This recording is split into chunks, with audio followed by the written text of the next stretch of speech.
राधे। आज आप सभी लोगों का स्वागत है 29 मार्च की ये शाम।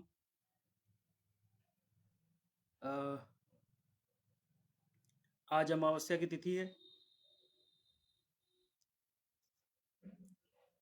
चंद्रमा सूर्य के साथ सूर्य के ऊपर से गोचर कर चुके हैं आज मीन राशि के अंदर। तो शनि लगभग रात में 10 सवा 10 बजे के करीब कुंभ से मीन राशि में आ जाएंगे। शनि का गोचर महत्वपूर्ण है। इससे पहले हम ये बात देखें, हम आज इस बात को गहराई से समझेंगे कि ये 6 ग्रह सूर्य, चंद्रमा, बुध, शुक्र, बुध शुक्र वक्री हैं, राहु और अब आने वाले शनि क्या प्रभाव देंगे। देखिए, हर एक व्यक्ति की कुंडली पर अलग प्रभाव होगा क्योंकि कुंडली में और सिचुएशंस अलग हैं। पर आज मैं इस ट्रांजिट को इस तरीके से एक्सप्लेन करने की कोशिश करूंगा कि आप लोग इस ट्रांजिट को पकड़ पाए अपने लाइफ से एक पैटर्न के तौर पर। तो सबसे पहले मीन राशि के विषय में हम लोग समझते हैं कि मीन राशि किस चीज की है। मीन राशि 12th हाउस दूर देश की राशि है, एलियन वर्ड है, परा सभ्यताएं, ऊपर के लोक, देवलोकों की ओर इशारा कर रहा है 12th हाउस। यानी कि वहां पर वो जो 12th हाउस है, 12th हाउस में ही मीन राशि, हम काल पुरुष की कुंडली के अनुसार अध्ययन करेंगे। तो द्वादश भाव पे ये मीन राशि डेवलप हो रही है और यहां पर इन 6 ग्रहों का योग है इस समय है। इसको हम कैसे समझेंगे, ये हम समझने का प्रयास करते हैं। देखिए, सूर्य और चंद्रमा का पहले मिलना समझते हैं। इस स्थिति में सूर्य, संभवतः मेरा कनेक्शन,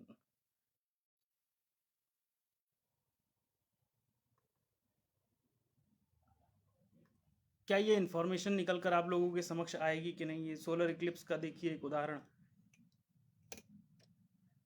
देखिए, सूर्य के साथ में इस समय चंद्रमा बैठा हुआ है मीन राशि के अंदर। मीन राशि को इस तरीके से समझिए कि वो गुरु की राशि है।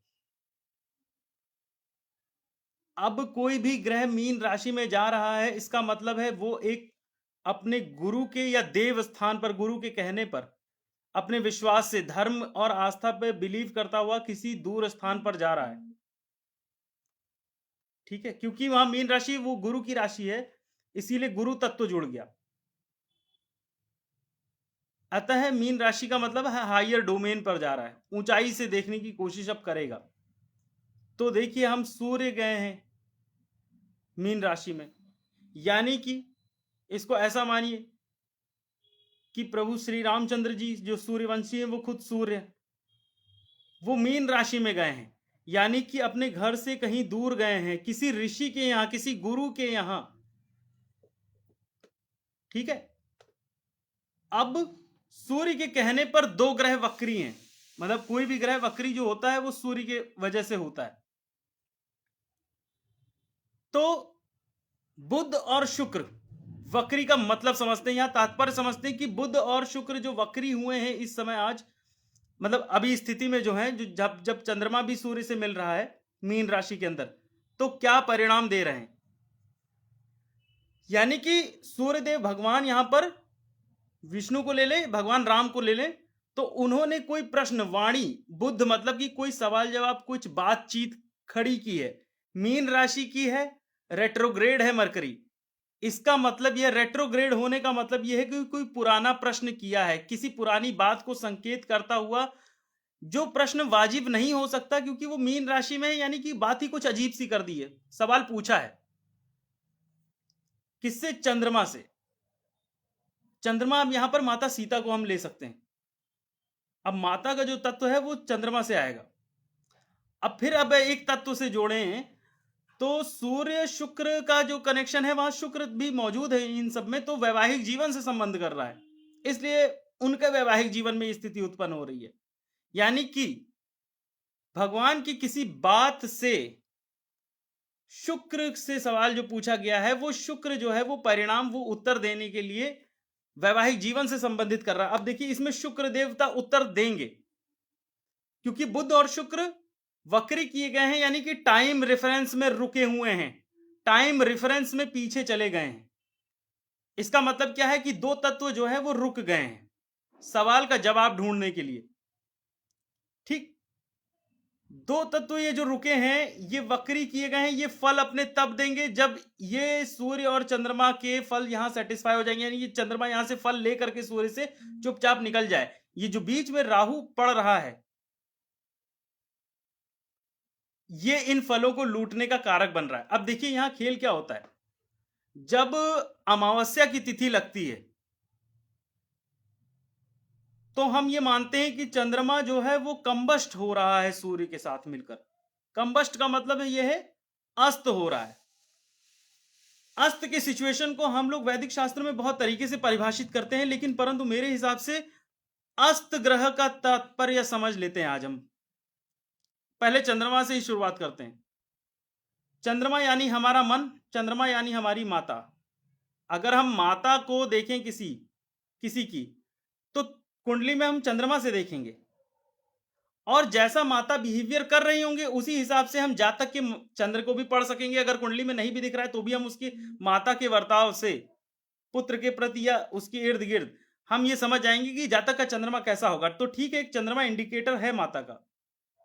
ठीक है, अब चंद्रमा मन भी है और माता भी है। अब एक परिदृश्य में देखिए, जब रिश्तेदार के रूप में ले रहे हैं, तब एक माता सूर्य यानी पिता से बिल्कुल क्लोज कंजंक्शन में जाकर मिल रहे हैं, यानी बिल्कुल एकांत में जाके मिल रहे हैं। ये बहुत ही पर्सनल मीटिंग है।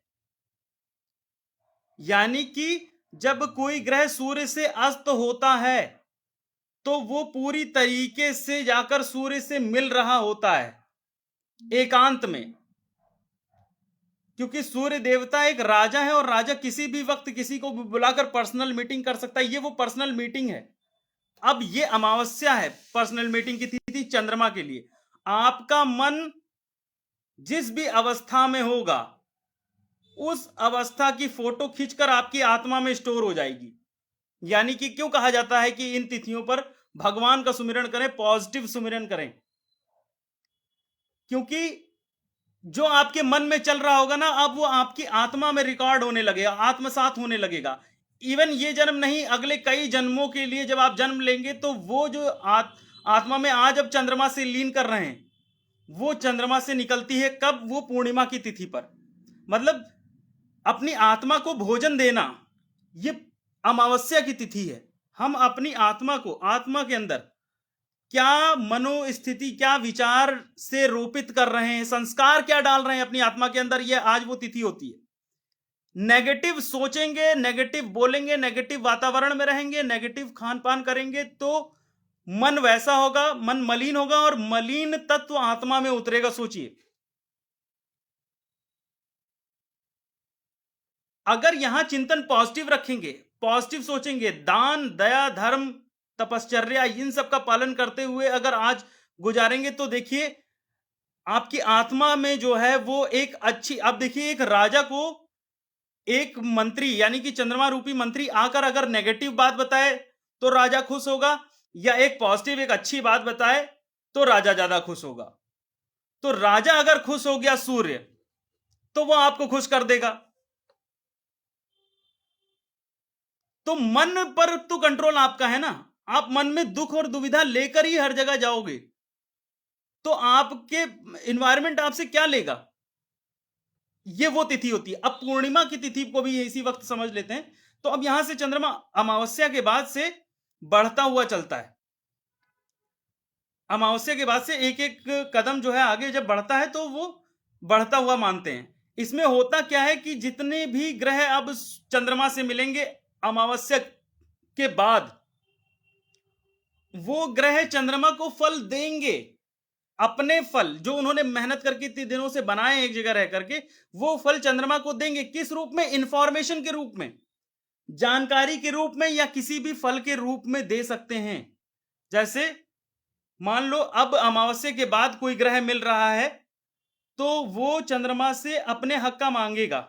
ये ठीक उसी तरह है जैसे सूर्य के पास ये चंद्रमा गया है, अब सूर्य ने कहा है इस महीने की जो तनख्वाह है वो अब मैं तुमको दे रहा हूं, अब ये तनख्वाह जाके अपने कर्मचारियों में बांट देना। तो चंद्रमा जाता है, पहला कर्मचारी मिला तो उसने अपनी तनख्वाह मांगी। अगर वो कर्मचारी वक्री है, यानी कि वो ग्रह अगर वक्री है, तो वो कुछ ज्यादा पैसा मांगेगा। जाहिर सी बात है, वो कहेगा बिटिया की शादी है, या फिर बताएगा घर में कोई आफत आ गई है, या कोई स्थिति छत पड़नी है।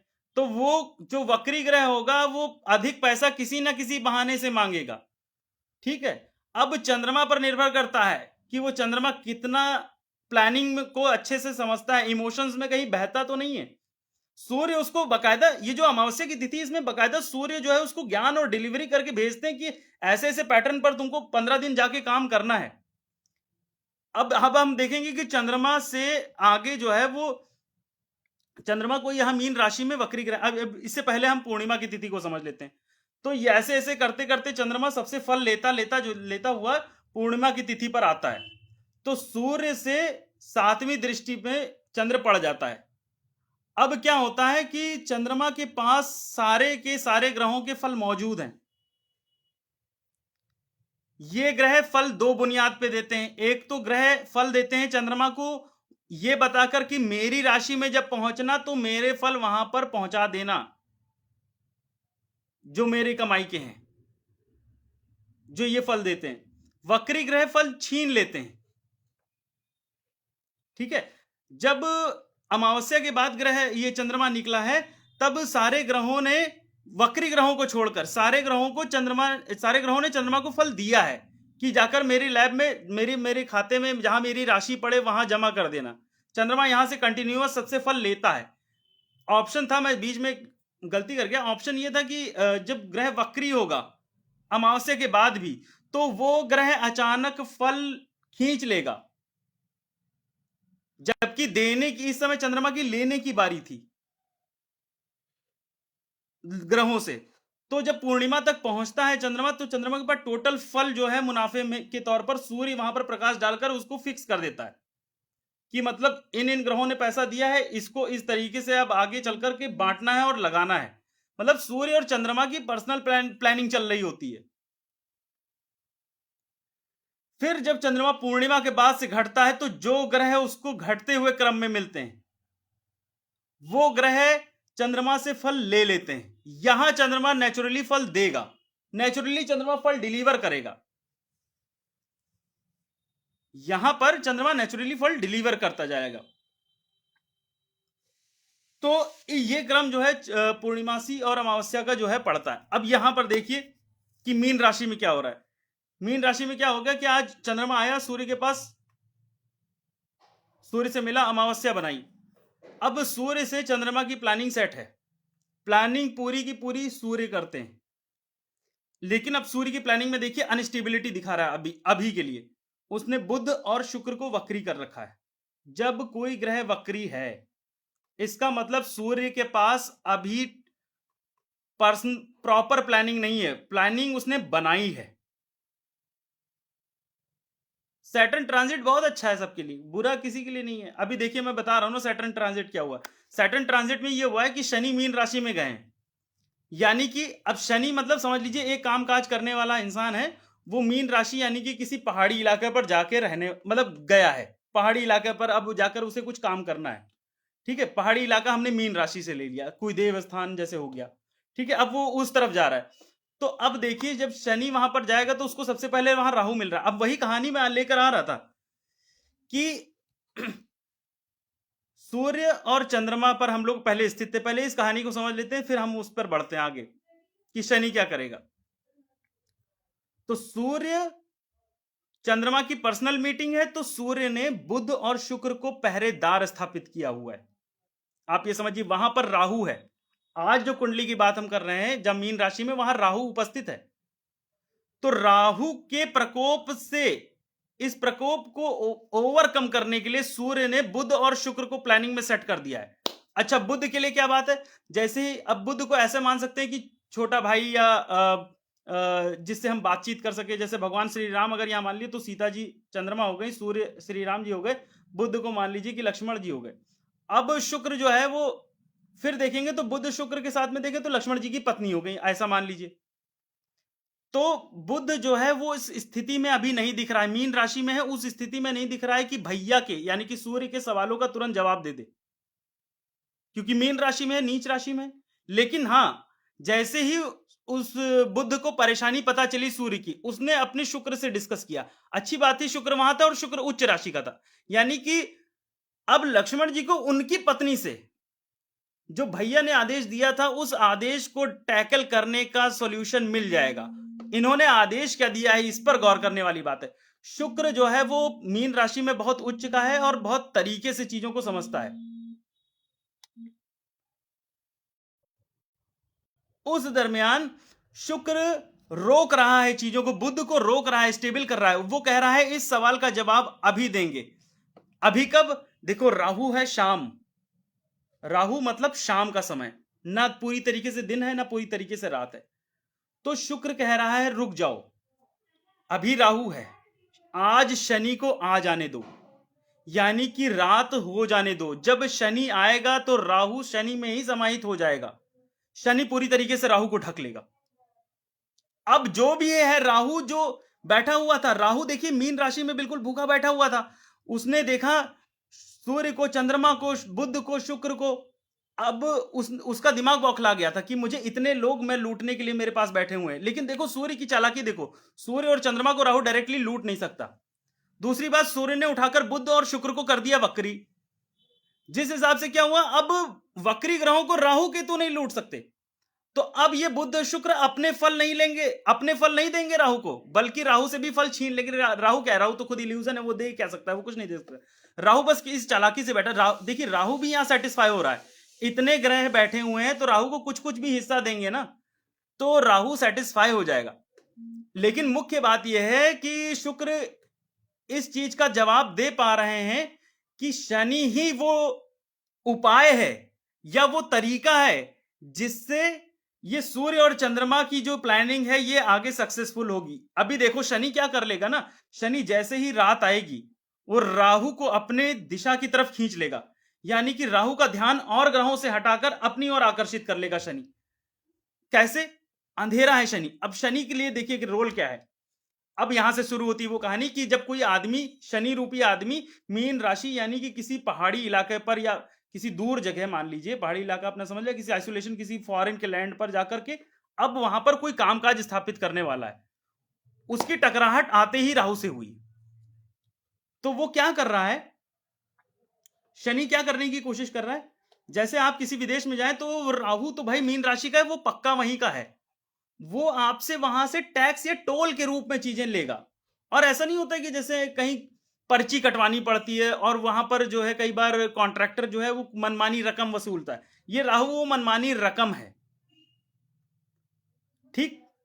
अब देखिए शनि का खेल क्या है, लोग सोचते हैं शनि फंस जाएगा। शनि अगर ताकतवर है ना और ग्रहों का वहां सपोर्ट भी है, शुक्र बुध बैठे भी हैं वक्री होकर के, वो शनि को इसीलिए एंट्री दिलवाने के लिए समझ लीजिए भेदी बने बैठे हुए हैं कि शनि अभी एंटर करेगा तो इसको जो है वो पीछे से वो बैठ करके इशारा करेंगे। देखो इस समय राहु के पीछे बुध और शुक्र बैठ करके, देखिए राहु इधर मुंह करके चल रहा है, इधर मुंह करके राहु चल रहा है, शनि इधर मुंह करके आ रहा है।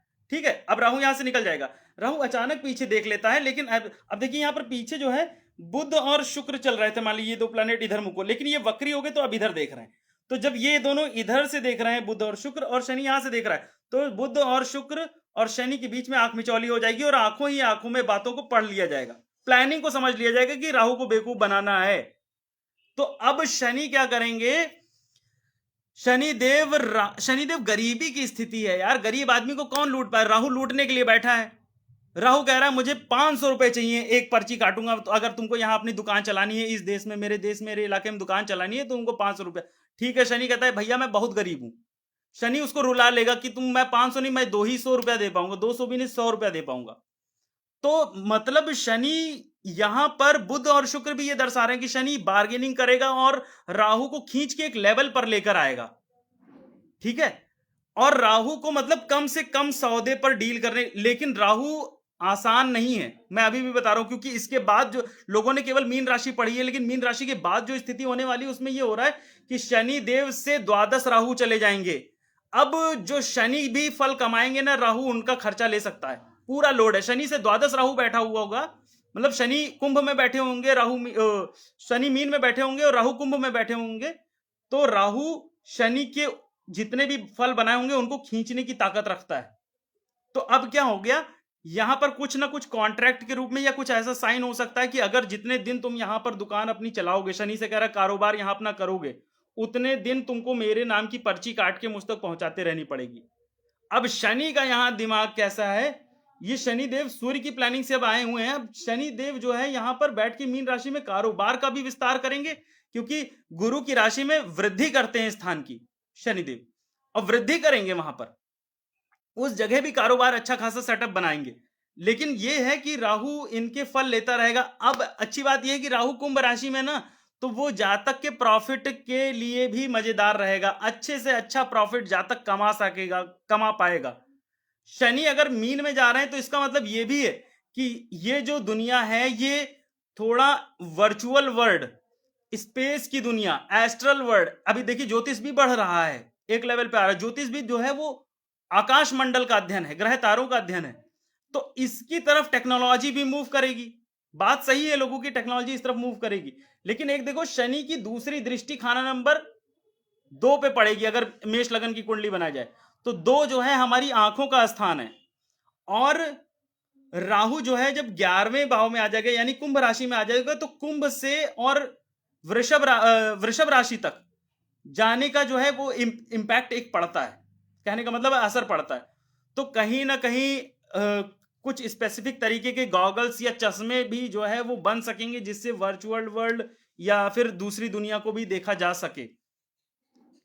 शनि इस तरीके की एलियन चीजों पे काम करेगा, स्पेस में जाने वाला, इसरो मतलब आकाश मंडल की तरफ जाने वाली मशीनों पर अध्ययन होगा, काम होगा कुल मिलाकर के। और विदेशी लोग बहुत प्रॉफिट देकर जाएंगे, क्योंकि राहु आ रहा है कुंभ राशि में। इसका मतलब है, राहु का मतलब है ये एलियन, राहु का मतलब ही मान लीजिए एलियन है। और कुंभ राशि में जो ग्रह आएगा उसको सोच अपनी जो है वो कमाने के लिए रखनी पड़ेगी, तो ये वो कमा के देके जाएगा।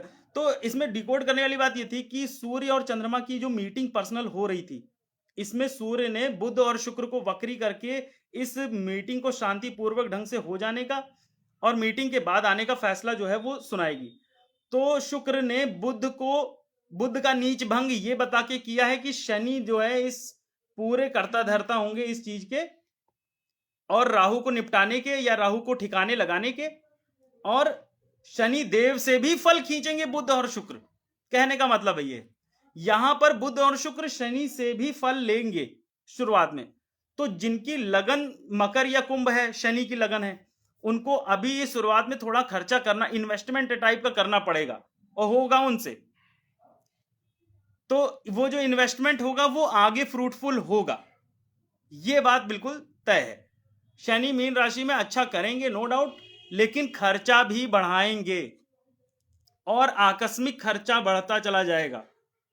लोगों को अपनी चाहिए कि वो अपनी इच्छाओं पर नियंत्रण करें, जितना केतु बन पाए उतनी, मतलब केतु का मतलब है सिंगुलैरिटी, एक यूनिट, एक आदमी का पर्सनल जितना खर्चा होता है 200-250 रुपया बस, उससे ज्यादा वो खर्चा अपना ना बढ़ाए, पैर ज्यादा पसारे नहीं, तो काम काज बढ़ा ले जाएगा। तो इस सोलर इक्लिप्स पे घबराने की जरूरत नहीं है। लेकिन सबसे अच्छी बात यह है कि इशारा यह है कि शुक्र ने आदेश ये किया है, देखो शुक्र यहां उच्च राशि का ग्रह है। उच्च राशि का ग्रह का ये मतलब नहीं कि वो बहुत अच्छे फल बना देगा, बल्कि वो साबित होगा जातक को अच्छे फल दिलवाने के लिए। तो यहां शुक्र डायरेक्टली नहीं, शुक्र इशारा कर रहा है कि शनि रूपी धैर्य रखो, शनि ही आने वाले हैं, और शनि ही जो है वो आगे फल बना देंगे। तो ये बुध और शुक्र वक्री होकर के क्या है, टाइमलाइन में फंसे हुए, मतलब टाइम जोन में फंसे हुए। अब ये धीमे धीमे चल रहे हैं, और ये धीमे धीमे चल रहे हैं, इसीलिए धैर्य रखे हुए हैं कि शनि आ जाएगा तो काम होगा। और आज वो रात है जब शनि आ रहा है, इसका मतलब आज की जो रात है वो कोई भी साधना करने के लिए बहुत अच्छी रात है, कोई भी मंत्र जप सिद्ध करने के लिए बहुत अच्छी रात है। पूरी रात जागरण करना चाहिए और शुद्ध विचारों से रहना चाहिए। और अच्छी चीजें मैनिफेस्ट करें। जो भी आप कर सकते हैं वो अच्छे विचार मैनिफेस्ट करें, तो ये बहुत उत्तम स्थिति जो है वो हो जाएगी। आज की रात जो है वो आपको लोगों को सोना नहीं चाहिए, जागने की रात है ये। एक अलख जगाइए अपने अंदर, एक धुन जगाइए अपने अंदर, कोई अच्छा संगीत सुनिए। कहने का मतलब यह है कि मन को लीन करिए कुछ नया रिक्रिएट करने में, क्योंकि चीजें बहुत, देखिए मीन राशि क्या है ना, मीन राशि अंततोगत्वा किसी भी ग्रह को, जो भी ग्रह मीन राशि में जाएगा उसको प्रेरित करती है कि ये तुम्हारा आखिरी खेल है। इसके बाद वापस से मेष राशि में आना है वो एक अलग बात है, लेकिन ये आखिरी खेल है। यहां से ये आखिरी खेल है, इस खेल को खत्म करना है। तो शनि बहुत लेट चलते हैं और मीन राशि में आने वाले हैं, यानी कि अब ये आखिरी पायदान है शायद किसी काल का या इस टाइम पीरियड का। मीन राशि का मतलब ये हो गया शनि के आने का मतलब कि ये शनि जो 2.5 साल रहेंगे ना, इसमें पूरा कुछ बदल कर जाएंगे। बहुत कुछ चीजें चेंज हो जाएंगी और बहुत सारी चीजें खत्म हो जाएंगी, नष्ट हो जाएंगी। तो क्योंकि राहु यहां पर मिल रहा है, हमें यह समझना चाहिए कि राहु जो है वो मीन राशि में शुरुआत में ही शनि से मिल रहा है। इसका मतलब यह है कि अभी इल्यूजन है। मीन राशि में किसी भी ग्रह को निकलने के लिए केतु की एनर्जी चाहिए। केतु की एनर्जी से वो वहां से निकल सकता है, अदरवाइज वो फंसा रहेगा। इसका मतलब यह है कि अभी वापस से गेम बनेगा, रिक्रिएट होगा। चीजें चेंज होने में भी केतु की जरूरत पड़ती है। तो आशा करता हूं कि ये वीडियो आप लोगों के लिए जो है वो सार्थक सिद्ध होगा, कुछ सेंस में बना पाया होऊंगा आप लोगों के बीच। ग्रहण के तात्पर्य का मतलब ये है, ग्रहण का तात्पर्य ये है इसमें पूरे में कि ये जो सूर्य चंद्रमा की पर्सनल मीटिंग हो रही है ना, इस मीटिंग में ये डिसाइड हो रहा है कि सूर्य बजट निर्धारित कर रहा है एक्चुअली में चंद्रमा से, कि हर एक ग्रह को क्या फल देने हैं तुमको और क्या फल लेने हैं। तो उसमें कुछ धन का भी आदान प्रदान होता है। राहु यहां पर बैठ करके ये कर सकता है कि अचानक सेंध लगे, जैसे चोर बैठा हो, जहां बैंक में पैसा इधर उधर जा रहा हो वहां पर चोर बैठा हो सेंध लगा के कि आज यहां पैसा आ रहा है इकट्ठा, अब मैं इसको लूट लूं। लेकिन वहां सूर्य ने बुध और शुक्र को इसीलिए वक्री किया हुआ है कि वो राहु पर नजर रखें, वापस से पीछे मुड़ करके देखें। तो होप कि मैं ये सेंस बना पाया हूँ आप लोग के मध्य, और आप लोगों के सपोर्ट से हो सकता है कि अच्छे लाइक्स और व्यूज मिले। जो बात मैं बताने की कोशिश कर रहा हूं मैं इसको और साइंस के धरातल पर लाने की कोशिश करूंगा। एक दिन मैं सूर्य के विषय में बता रहा था और सूर्य के विषय में मैं आगे भी लेकर चलूंगा कि किस प्रकार से सूर्य जो है वो लाइट का कारक है, और लाइट किस प्रकार से जो है वो मासलेस होती है, यानी कि उसके अंदर कोई भार नहीं होता, वो फोटोन के पैकेट्स हैं। तो ग्रहों को साइंस से जोड़ते हुए एस्ट्रोलॉजी को मैं लेके चलने की कोशिश करूंगा आप लोग के समर्थन से। आशा करता हूं ये वीडियो आप लोगों को पसंद आई होगी। शुभ रात्रि, जय जय श्री राधे।